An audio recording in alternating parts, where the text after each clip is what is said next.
किसी का नाम लेके उसके जस्ट बगल में इनमें से कोई भी शब्द अगर आपने लगाया है तो एकदम से समझ जाओ, ये देखते ही समझ जाओ कि अब सबसे पहले ये बताया जाएगा ये है कौन।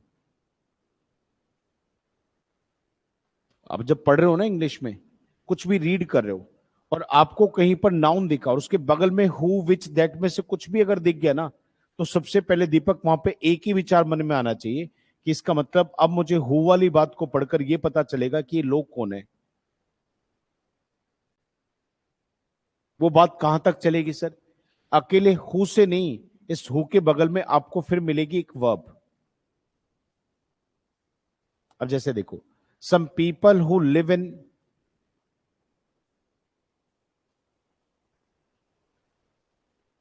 सिटीज।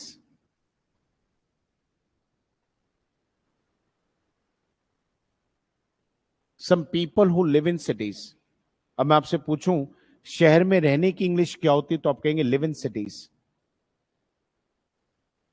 अब ये हु लिव इन सिटीज वाली वर्ब को इनसे जोड़कर बता रहा कौन से लोग जो शहर में रहते हैं। कुछ लोग जो शहर में रहते हैं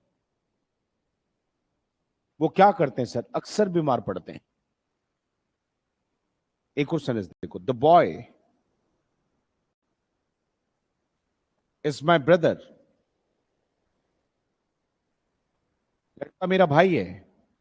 पर इतना सेंटेंस देखकर आपको नहीं पता चल पा रहा सर ये कौन सा लड़का, सर ये लड़का कौन है आपको नहीं पता। कहां पता है कि कौन लड़का है जिसको मैं अपना भाई कह रहा हूं? पर सोचो, एक पल के लिए सोचो, इस सेंटेंस में हम हल्का से यहां चेंज करें और लिखे द बॉय हु। अब आपको जरूर पता चला होगा कौन सा लड़का। अब मैं जो डिटेल दूंगा, अब सोचो यहां पे हमने हु क्यों लिखा? इसलिए लिखा कि हम सामने वाले को बताना चाहते हैं कि लड़का कौन है जिसकी मैं बात कर रहा हूं। अब दीपक कैसे, देखो मैं क्या ले रहा हूं, द बॉय हु इज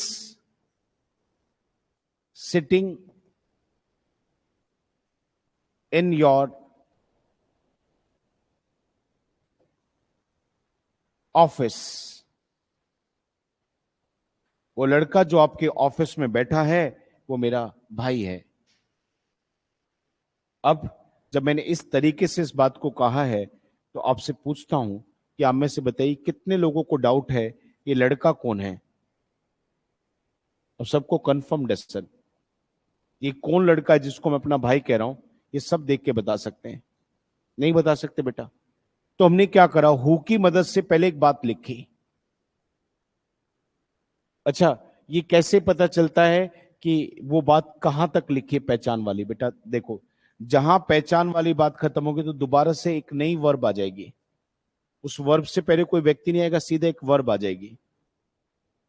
तो जब तक वो वर्ब नहीं आएगी तब तक पढ़ते रहिए, तब तक वो पहली बात है जो पहचान करवा रही है।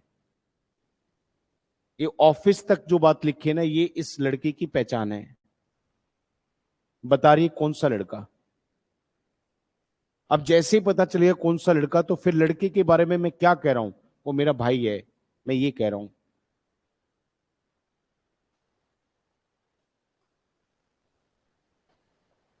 सर एवरीबॉडी, एक एक सेंटेंस फिर से देखो, द कार विच। सर एक तो फील कर रहे होंगे आप, जब तक मैं यहां इंसान की बात कर रहा हूं तो मैं हु ले रहा था, पर जैसे मैं कार ले आया तो मैंने विच कर दिया। ये विच कब आता है? जब हम किसी चीज की बात कर रहे हैं। सोचो, यहां मैं कहता द बॉय विच, तो बॉय कोई चीज नहीं है जो विच से दिखाई जाएगी, बॉय एक इंसान है जो हु से दिखाया जाएगा। तो सेम ऐसे, द कार विच।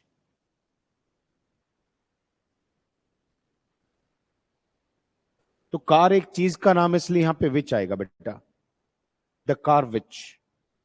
आगे सेंटेंस देखिए, द कार विच, और विच के बाद एक सेंटेंस देखिए, is red in colour. Is red in colour. अब यहां तक की जो बात देखोगे आप पढ़कर, तो आपके मन में एकदम से एक विचार आना चाहिए, कौन सी गाड़ी? लाल रंग वाली गाड़ी। तो एक्चुअल में इतना लिखने से तो ये पता चला कि किस गाड़ी की मैं बात कर रहा हूं। मैं उस गाड़ी की बात कर रहा हूं जिसका रंग रेड है। पर मैं गाड़ी के बारे में बताना क्या चाहता हूं अंश, मैंने अभी तक बोला ही नहीं बेटा। कहां बोला मैंने? बस ये बताया कौन सी गाड़ी, पर गाड़ी के बारे में क्या कहना है वो अब मैं बता रहा हूं। The car which is red in colour is mine. Rohit, अब मैंने बता दिया बेटा गाड़ी के बारे में, मेरी है, इज माइन। पर सोचो मनवीर जी, अगर यहां पर ये विच का सेंटेंस नहीं होता तो हम एग्जैक्ट ये अलग से क्लियर नहीं करें कि कौन सी गाड़ी मेरी है। मैं कह रहा हूं बस द कार इज माइन, पर किस गाड़ी को मैं अपना कह रहा हूं ये बताने के लिए मैंने गाड़ी के बगल में एक विच का सेंटेंस लिखा है। The car which is red in colour is mine. वो गाड़ी जिसका रंग लाल है वो मेरी है।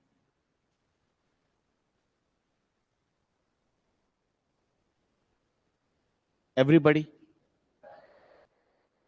तो ये बात याद रखनी है सर। क्या देखो, क्या याद रखना, देखो मैंने कैसे बोला घनश्याम, बेटा आपके पास है ना कोई व्यक्ति चीज मिलेगा। नाउन का मतलब क्या? कोई व्यक्ति चीज मिलेगा। उस व्यक्ति चीज के जस्ट बगल में बेटा इनमें से कोई एक वर्ड लगा देगा।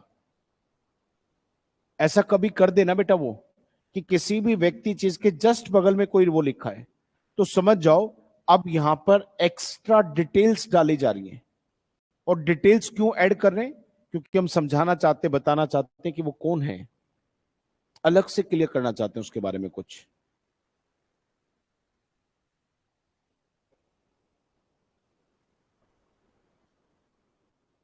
द बॉय, हाँ बेटा वो अभी आएगा। बस पता है क्या, एक टॉपिक आएगा बेटा नाउन के बाद प्रनाउन, और प्रनाउन में ये चीज समझाते हैं कि हु विच दैट, वहां पे और भी आएगा दोबारा से।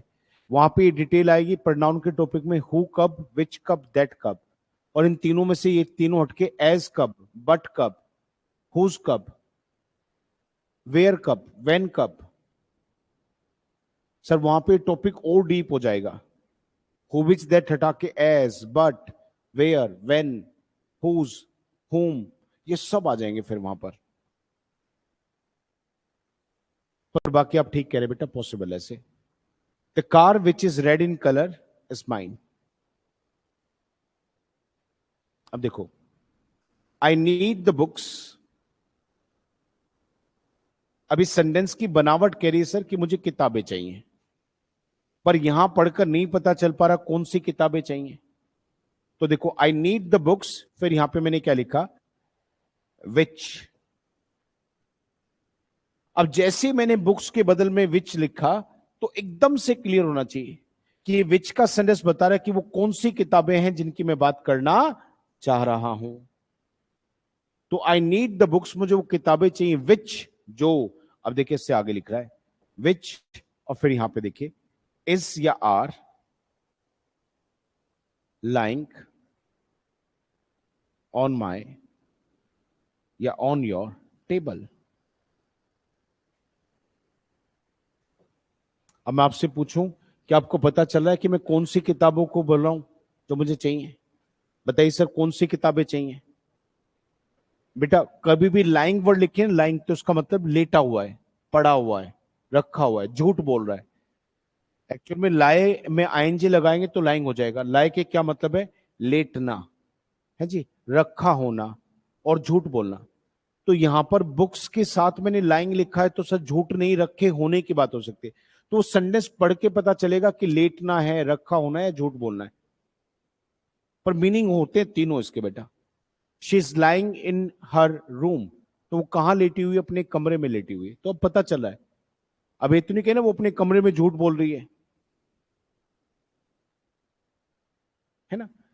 ये सुनो, so please tell me the truth, I know that you are lying, please tell me the truth, I know that you are lying. अब आपको पता है यू आर लाइंग का मतलब यहां पे झूठ बोलने से। तो बेटे वो तो संदेश से पता चल जाएगा क्या कहना चाह रहा है। पर सबसे पहले देखो, ये विच का संदेश हमने क्यों लिखा? ये विच का सेंस केवल इसलिए लिखा कि मैं बता पाऊं कि वो कौन सी किताबें जो मुझे चाहिए, जिनकी मुझे आवश्यकता है। तो नीड का मतलब आवश्यकता है, पर कौन सी किताबों की?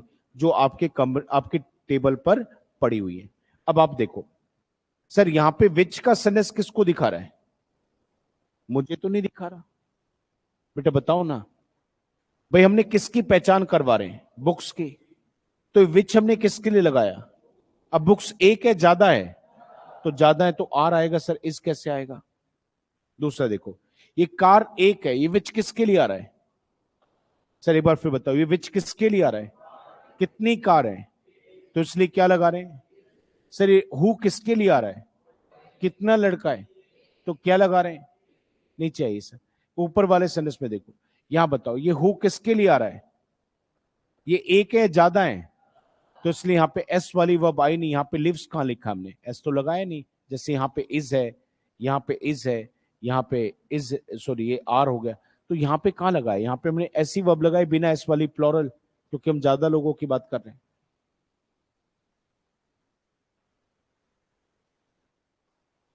क्या आपकी समझ अच्छी हुई?